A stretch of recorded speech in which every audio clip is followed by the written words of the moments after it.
Hi everybody, it's the Steckline Report from the Ponderosa, where we're cutting wheat, trying to cut wheat.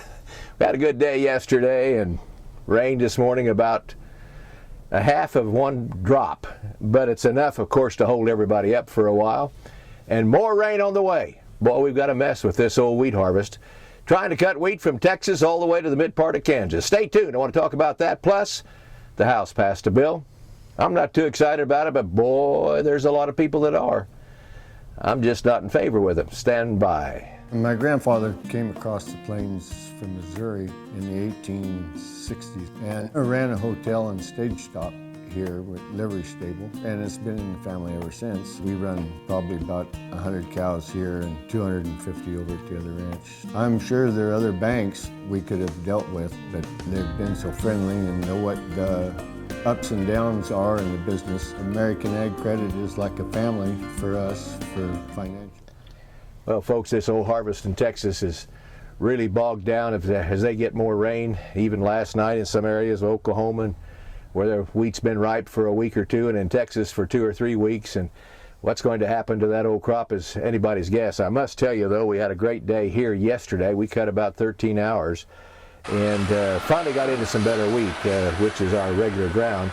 And we are pretty happy with it. Quite honestly, I think the yield is going to turn out to be a little bit better than some people had thought earlier this year after the drought. This old rain did help it. There isn't any doubt about that. This wheat here, probably in the 40-50 bushel range that we cut yesterday. It tested, just got the results on the load a few minutes ago. Almost 62 pounds. And, well, 13.8 moisture. So those boys buying have to deduct. You know, every little bit helps. Those guys need the money. In any event, other than that, I can't complain too much. We've got a pretty decent crop out here. Like I say, I think a little bit better across this country than what we expected. We'll wait and see how things turn out with this weather. That'll make a lot of difference as to what kind of crop we really have. If we get as much rain as some of the meteorologists are talking about right now, holy Toledo, I don't know what's going to happen, because we've got a week straight, and then it better clear up, or else we are in big, big trouble. The big news of the day, and the happy folks, National Cattlemen's Beef Association, the retailers that sell our meat, wholesalers that sell our meat.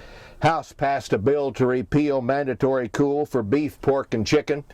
A lot of the boys back in Washington are tickled to death, because I know they've been bombarded by the folks that have the money, which is the retailers, the meat packers, and those kind of folks. They've been fighting this forever, and they're so happy that this passed the House. I think the vote was 131 no's, 300 yeses, and they've been pounding the streets there in Washington to get that deal done. And you know, everything they said really hasn't happened. They said if we ever passed this bill back years ago, they being the folks that are for getting rid of cool, we're going to have so much more expense, so much more this, so much more that. And all we've had is record prices at the grocery store, where the guys and the gals pick up the meat that says where it comes from. Yes, folks in Mexico and Canada are complaining profusely because the folks don't want to pick up their junk. And now we won't know if they get this passed. The odds are pretty good they're going to get it done. So the cool program must be, I guess we'll just write it up as being shot.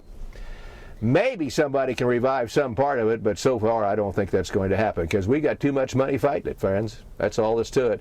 And I do not agree with those folks at all. See you on the next Steckline Report, and hope that we're getting the harvest done then.